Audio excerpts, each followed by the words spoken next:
Y lo vamos a recibir con un fuerte aplauso.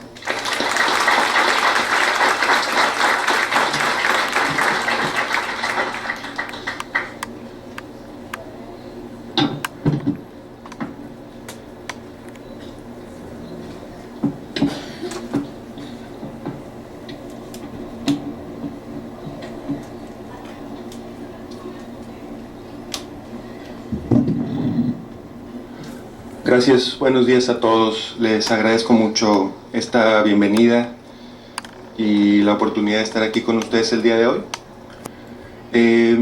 Vamos a empezar este ciclo de pláticas y de actividades de la Clínica de Obesidad hablando de un tema que es fundamental en el manejo de los tratamientos para la obesidad.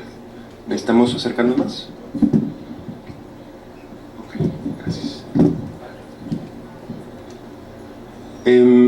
Vamos a hablar acerca del rol que juegan las emociones en las complicaciones que pueden aparecer con el sobrepeso y la obesidad. Vamos a hablar acerca de cómo las emociones pueden llevarnos a patrones de inestabilidad que se presten para que nos hagamos nosotros vulnerables a aumentar de peso o a tener problemas asociados a la obesidad. Y para ello, pues en esta presentación yo les quiero comenzar hablando un poco de las emociones y un poco acerca del rol que tienen las emociones en nuestro cerebro y nuestra mente. Y después iremos platicando un poco acerca de cómo las emociones influyen en el tipo de patrones, en el tipo de comportamientos que nos pueden afectar y nos pueden poner en riesgo para subir de peso.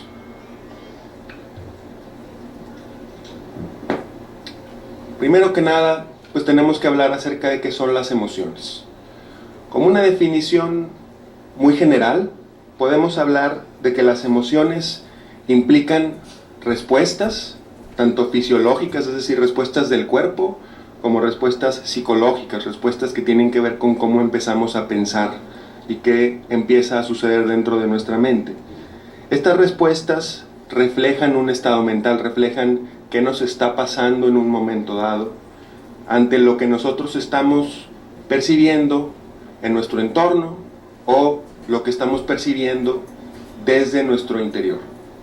Entonces aquí la emoción implica una reacción fisiológica, implica un cambio en cómo se está comportando, en cómo está actuando nuestro cuerpo, y también implica un cambio en nuestra conducta, en cómo nos estamos comportando en un momento dado, y también implica un cambio en cómo nos estamos proyectando en nuestra propia mente. Hasta este punto, una emoción es un suceso que ocurre en automático en nuestra mente. Vamos a poner un ejemplo, vamos a pensar en una emoción muy común, como lo puede ser el miedo, el temor. Cuando nosotros tenemos miedo, experimentamos miedo porque estamos viendo algo que nos resulta amenazante o peligroso, lo primero que podríamos notar es un cambio en nuestro cuerpo. Por ejemplo, nuestro corazón podría empezar a latir rápidamente, nuestras palmas podrían comenzar a sudar, nuestro cuerpo comenzaría a sudar, nuestra atención estaría cambiando porque empezaríamos a voltear a todas partes para ver qué es lo que está siendo peligroso, y ya más adelante nosotros caeríamos en cuenta de qué es lo que está pasando dentro de nosotros mismos. Ese es un patrón básico de lo que es una emoción. Tenemos un rango de emociones básicas que van desde emociones primarias, como lo puede ser el enojo, la furia, el éxtasis, la admiración, hasta emociones complejas que ya son las que tienen lugar cuando se dan las experiencias humanas más elevadas, como lo puede ser, por ejemplo, el amor, como lo puede ser, por ejemplo, el optimismo, que son emociones complejas porque involucran una serie de combinaciones de distintas emociones. Y entonces eso es el primer paso para entender cómo funciona nuestro lado emocional de nuestra mente.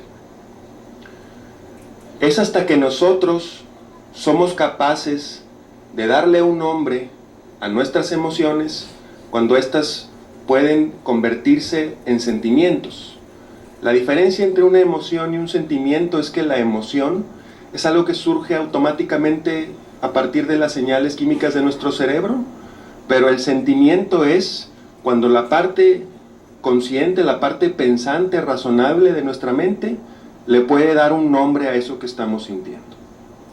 Y entonces ahí, para entender muy bien esto, nosotros tenemos que comprender una característica muy interesante de cómo funciona nuestro cerebro. Nuestro cerebro está hecho de tal manera que es casi como si en realidad fueran dos cerebros diferentes, que están unidos en una base por una estructura que se llama el cuerpo calloso. Tenemos dos hemisferios cerebrales, eso quiere decir que nuestro cerebro se divide en dos mitades. Y a medida que hemos aprendido a conocer bien cómo funciona este cerebro, nos hemos dado cuenta que esas dos mitades son muy diferentes, tan diferentes que casi parecería que son dos cosas separadas.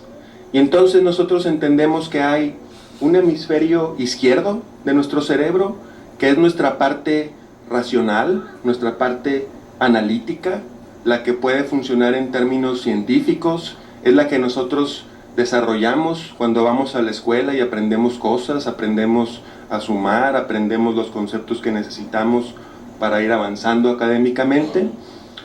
Y al mismo tiempo hay otro lado de nuestro cerebro, que es el lado derecho, que es la parte más emocional, por así decirla. Es una parte de nuestro cerebro que es especialista en reconocer patrones, es la parte de nuestro cerebro que nos permite ser seres creativos, innovadores, emocionales, pero al mismo tiempo tiene el lado derecho de nuestro cerebro tiene una característica muy curiosa, que es una parte de nuestro cerebro que no tiene una voz, por así decirlo. Si ustedes hacen el ejercicio de poner su enfoque en lo que están pensando ahorita, seguramente ustedes podrían detectar una especie de pequeña voz que está hablando con ustedes o con la que ustedes pueden dialogar. Esa voz surge del lado izquierdo del cerebro. El lado derecho del cerebro no tiene una voz como esa. Es una parte de nosotros que se comunica casi exclusivamente a través de emociones.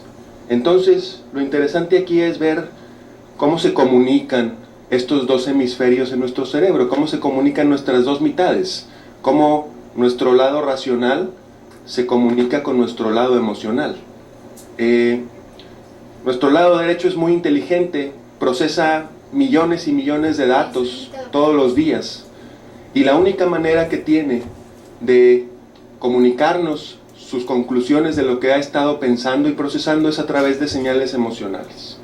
Entonces, desde muy pronto en la evolución de los seres humanos, aprendimos que nuestras emociones nos están diciendo algo, que nuestras emociones nos están tratando de dar una señal de que algo no está bien, o de que nosotros debemos de sentirnos satisfechos con algo, o que nosotros debemos poner atención a algo.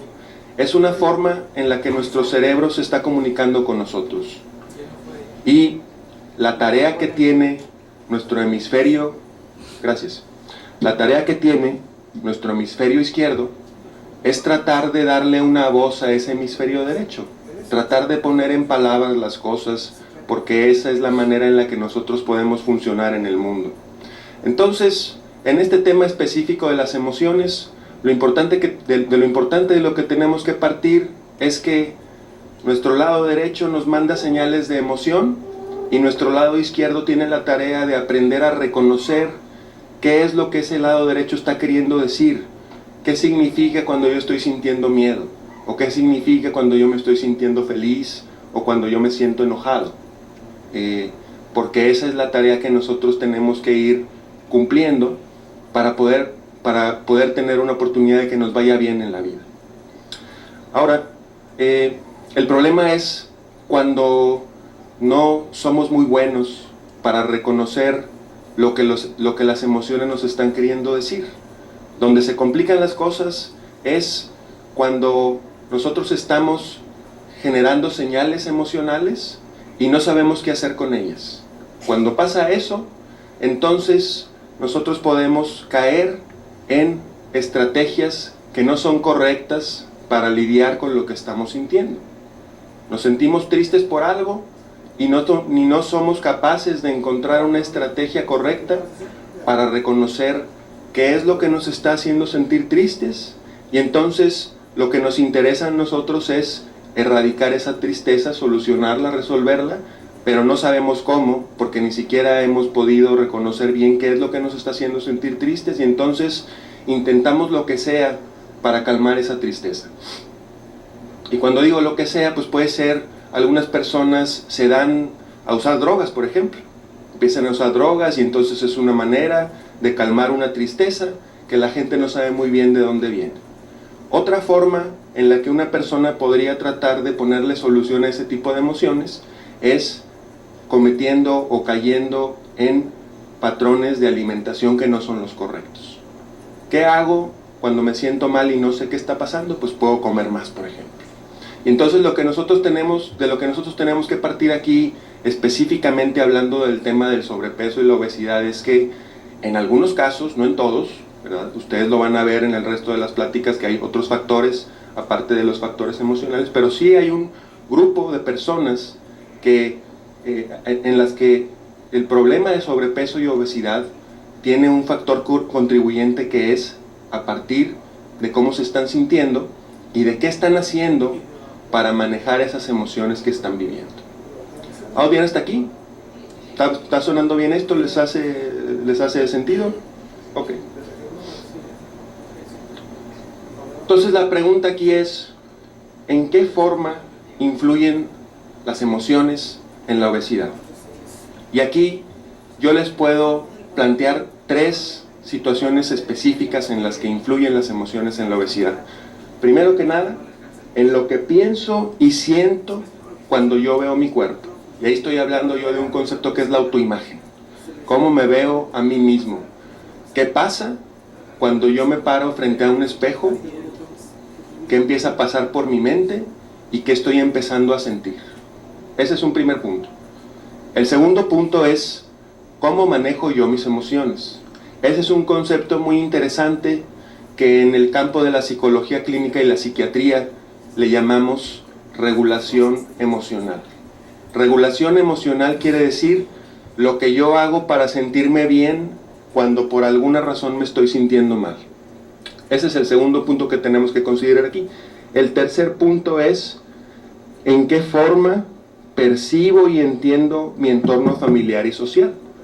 Porque en muchas ocasiones lo familiar y lo social influye gracias, muy amable. La forma en la que influyen las emociones a partir de cómo me desenvuelvo en mi entorno familiar y mi entorno social. Y entonces de todo esto es lo que vamos a empezar a hablar en este momento.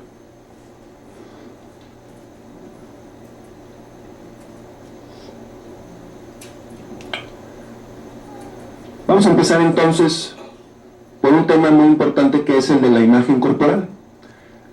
¿De qué estamos hablando cuando planteamos este concepto de la imagen corporal? Estamos hablando de un conjunto de sentimientos que se tienen sobre la estética y atractivo del propio cuerpo. La idea que tengo de qué tan agradable o qué tan atractivo es mi cuerpo. Y hoy en día hay una enorme insatisfacción de la mayoría de las personas con cómo se ven a sí mismas en su imagen corporal.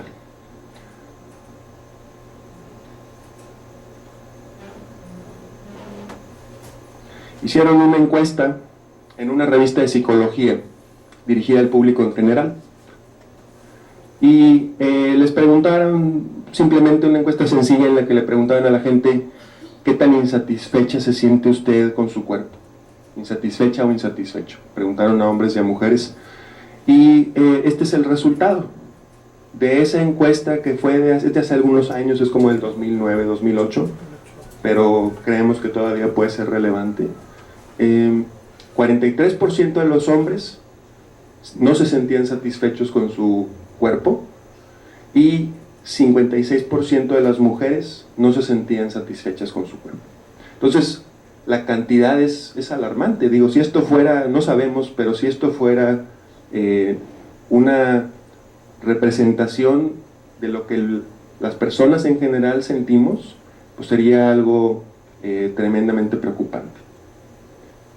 Entonces tenemos que ver cómo la imagen corporal influye en que nosotros caigamos en ciclos viciosos, círculos viciosos en los que nuestras emociones con respecto a nuestra imagen corporal deterioran nuestra salud física a través del aumento del peso y de la obesidad. Primero que nada, cuando hay una insatisfacción con el cuerpo, cuando una persona no se siente a gusto con su cuerpo, entonces ahí lo que pasa es que hay un comienzo de una preocupación excesiva por la imagen corporal. Perdón. Comienza a haber una preocupación excesiva por la imagen corporal, que es lo que se plantea en el segundo globo. Cuando aumenta la preocupación por la imagen corporal, aumentan automáticamente las emociones negativas. Comienza a haber más emociones negativas. Y a su vez, eso hace que baje la autoestima, que aumente el riesgo de depresión, y eso a lo que va a llevar simple y sencillamente es a que vaya a haber todavía más insatisfacción con el cuerpo. Entonces ahí estamos atorados en una rueda en la que a lo único a lo que vamos a llegar es a sentirnos cada vez peor emocionalmente y a tener cada vez más riesgo de subir más de peso, de manejar más equivocadamente nuestra alimentación, etcétera, y eso pues al final se va a traducir en mayores problemas. Muchas veces todo esto parte de una imagen corporal que en realidad está distorsionada, que en realidad hay una tendencia que nosotros hemos visto mucho con nuestros pacientes ahí en el departamento de psiquiatría. Lo hemos visto mucho, como si uno le pide a una persona que se describa a sí misma, que se describa cómo se ve a sí misma, automáticamente el enfoque tiende a ser hacia las cosas que no me gustan de mí. Pero si nosotros hiciéramos un ejercicio en el que le pidiéramos a otro que me describa cómo soy, seguramente esa otra persona tendría un concepto más amable, más positivo de quién soy yo, ¿no? Es una tendencia, sobre todo cuando tenemos esa preocupación y esa baja autoestima, a clavarnos mucho a las cosas negativas, a ver lo malo y no ver lo bueno, y cómo en un todo que somos nosotros, al final nuestras virtudes pueden sobrepasar por mucho nuestros defectos. Ahora bien, les comentaba yo sobre un concepto muy importante. Este concepto, a la hora en el que nosotros nos ponemos a trabajar con nuestros pacientes para controlar su obesidad desde el punto de vista de la salud emocional, es el concepto clave, la regulación emocional. Les decía yo, la descripción científica pues puede ser muy elaborada, pero en términos muy sencillos, tener una buena regulación emocional quiere decir que nosotros seamos buenos en podernos sentirnos bien cuando algo pasó que nos hizo sentir mal. Quien tenga una expectativa de que toda la vida va a estar bien y que todo nos va a salir bien siempre, pues a lo mejor se va a decepcionar mucho. Nuestra vida tiene altibajos y eso es normal, eso nos va a pasar. Y tenemos que estar preparados para lidiar con los bajos, para lidiar con el hecho de que a veces algo no nos sale bien, de que a veces fallamos o a veces tenemos una decepción o tenemos que enfrentarnos a duelos, a pérdidas, a separaciones. Y entonces ahí es donde entra esta capacidad de regulación emocional, ahí es donde entra el que nosotros tengamos buenas estrategias para mejorar nuestro estado de ánimo cuando algo nos hace sentir decaídos o enojados, etc. Y entonces, en la medida en la que una persona tenga una mejor capacidad para regular las emociones, En esa misma medida, esa persona tendrá un mejor funcionamiento social, más efectivo, más adecuado, tendrá una mayor fortaleza para enfrentarse a las vicisitudes de la vida, y eso podrá favorecer que le vaya mejor en la vida, que tenga mejores elementos, mejores recursos para que le vaya mejor en la vida. ¿Qué pasa cuando la regulación emocional no es algo que nosotros tenemos bien desarrollado? Pues puede pasar que cuando vienen estas emociones negativas, las estrategias que nosotros implementamos son inefectivas. ¿Cuáles pueden ser buenas estrategias de regulación emocional? ¿Cuáles son las buenas cosas que nosotros podemos hacer cuando nos sentimos mal? ¿Alguien tiene algún ejemplo de qué podemos hacer o qué hacemos cuando nos sentimos mal para ponernos bien, para alegrarnos o para estar mejor?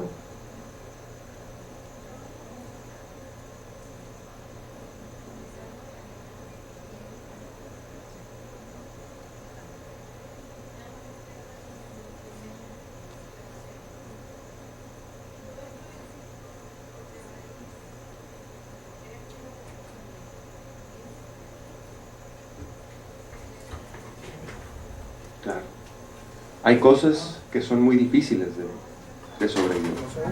Pero el ejemplo que usted dio es muy bueno. Cosas que podemos hacer para sentirnos bien cuando estamos mal: hacer ejercicio, leer, dedicarnos a hacer cosas que tengan que ver con arte, ocuparnos, hablar con un buen amigo, hablar con mi esposo, mi esposa, con mis hijos, con la familia. Todas esas son buenas cosas que podemos hacer para estar bien, pero puede haber estrategias inefectivas, y una de esas estrategias inefectivas es comer.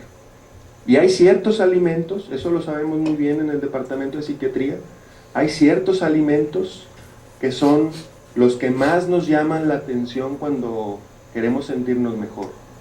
Hay un concepto en inglés que es el de comfort food, comida de confort o comida para estar bien. Bueno, esa comida se caracteriza por ser comida con un alto contenido de calorías. Y ahí es a donde vamos, nos sentimos mal y ahí vamos, a sacar el pastel que nos quedó de la fiesta de cumpleaños. Y no nos comemos una rebanada, nos comemos medio pastel, ese es el problema. Entonces, ese es un ejemplo excelente aquí para nosotros de cómo una estrategia de regulación no es efectiva. ¿Por qué no es efectiva? Porque aunque en el ratito que nos estamos comiendo el pastel nos sentimos bien padre y está bien rico el pastel y a todo dar, al ratito ya no funcionó eso. Al ratito nos vamos a sentir igual que como estábamos o peor. Entonces, pues por ahí no va. ¿A qué lleva esta estrategia inefectiva de regulación? A sentirnos culpables, a que haya un desbalance metabólico, a que estemos más vulnerables a caer en un estado de depresión, puras cosas que no queremos que pasen. Y entonces eso obviamente va a incrementar las emociones negativas a las que vamos a estar cayendo.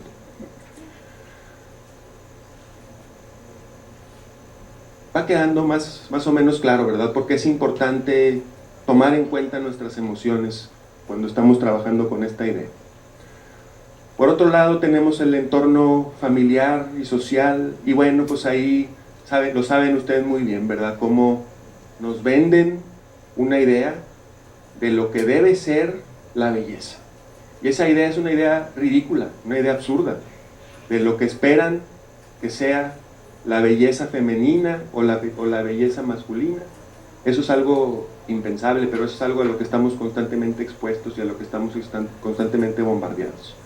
Si a eso uno le suma que hay ciertos factores familiares que nos predisponen a manejar nuestras emociones con comida, pues ahí tenemos una combinación muy desastrosa en la que podemos tener problemas muy serios. Entonces, ese es otro factor que tenemos que tomar en cuenta. Cuando nuestros pacientes están tratando sus problemas de obesidad desde la perspectiva emocional, nosotros siempre le dedicamos un buen tiempo de las sesiones a pensar en esto, a pensar en de qué familia vengo yo y cómo estaba acostumbrada mi familia a lidiar con los problemas emocionales, y por otro lado, qué tanto me afecta a mí esta expectativa irreal de lo que yo tendría que ser para ser considerado una persona agradable o bien parecida o atractiva. ¿Por qué lo hacemos? Porque sabemos que hay una influencia de la percepción de la obesidad en la familia, y eso obviamente predispone a la obesidad, moldea la percepción que se tiene de esa, y también moldea cuál es nuestra relación con la comida. ¿Quién no se acuerda de en la infancia te caíste de la bicicleta o te decepcionaste por algo? Ya, mijito, tu mamá, ya, mijito, no te preocupes, mira, tómate esta sopita o cómete este panecito. La manera en la que los papás o las mamás trataban de ayudarnos está bien, y entonces ese es un concepto que se nos queda ahí de cómo debemos manejar las cosas. Y por otro lado, pues el concepto poco realista crea una preocupación excesiva por el peso y la autoimagen. Eso lo vemos todavía más obviamente, más claramente en problemas como la anorexia o como la bulimia o como los atracones, que ahí está muy presente esa cuestión, sobre todo con los jóvenes, de cómo se ven y de la idea que deben de tener ahí muy problemática, ¿no?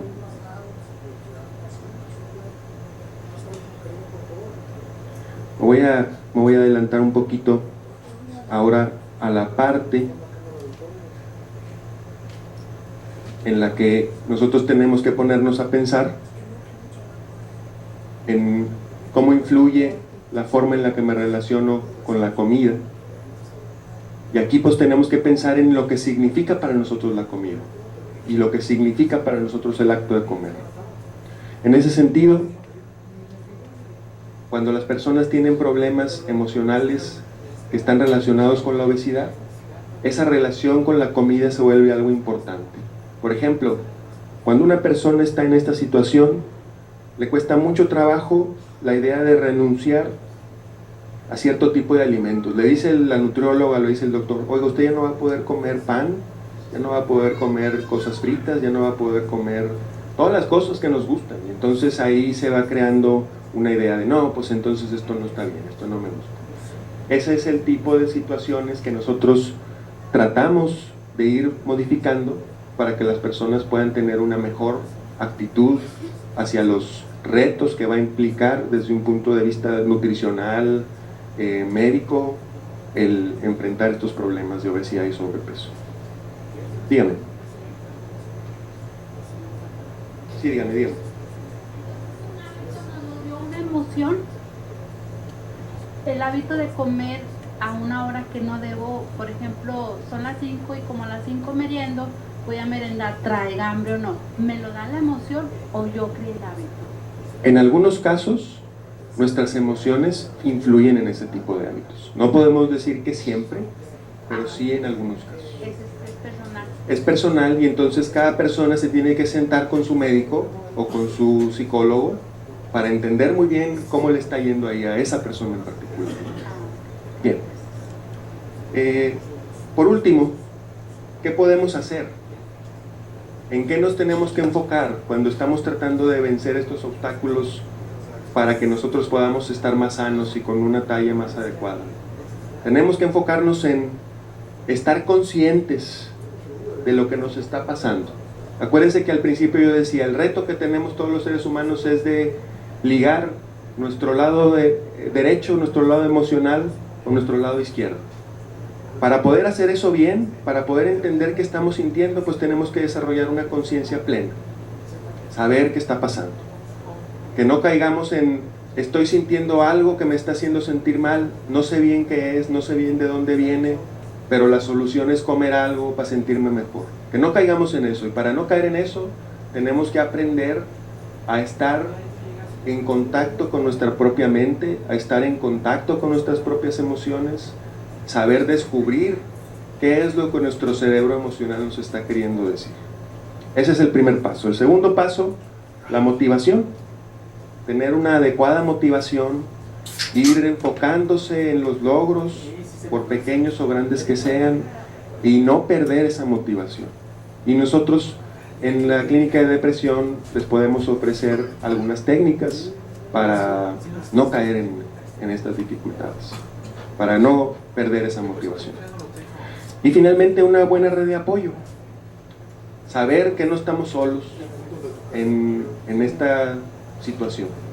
Saber que podemos lidiar con esto que tenemos gente que nos apoya, y no nada más los médicos que nos van a ayudar, o los nutriólogos, o los psicólogos que nos van a ayudar, sino también nuestra familia, nuestros seres queridos y nosotros mismos.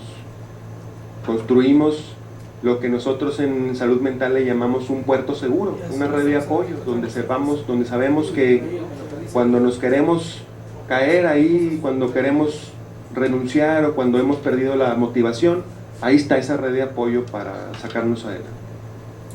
Entonces todo esto es lo que debemos de tomar en cuenta. De aquí debemos partir.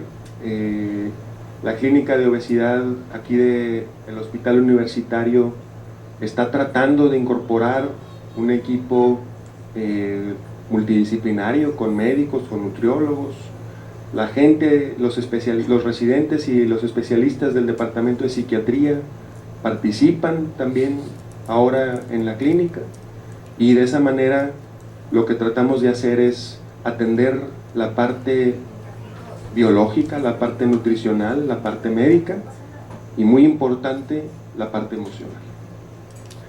Eso es todo lo que yo les tengo que decir el día de hoy. Creo que podríamos tener algún tiempo para tomar algunas preguntas y les agradezco su participación aquí.